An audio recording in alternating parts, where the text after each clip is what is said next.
sagaidīt arī tandēm braucienus, kas ir šī pasākuma kulminācija. Protams, tas būs pats interesantākais, bet vajag izturēt vienīgi šo pārbaudījumu, šo mazo 10 minūšu lietu, varbūt tās mazāk, jau saulītes spīd ārā.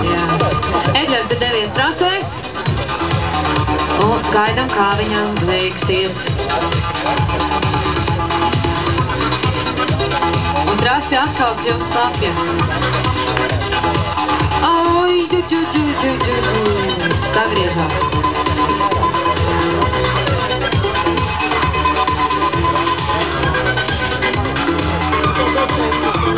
Edgars sagriezās trasē, taču tas nenozīmē, ka viņš varētu apstāties un neturpināt braucienu. Viņam ir jāizbrauc visa trasa.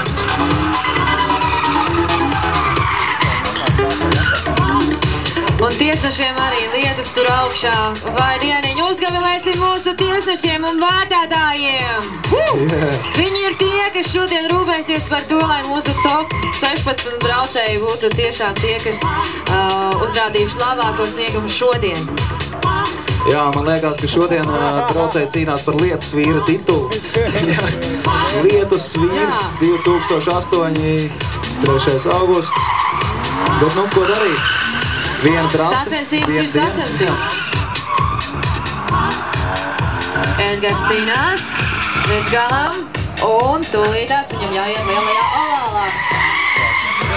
Šādus te manevrus pasaulē sauc par Scandinavian Drift.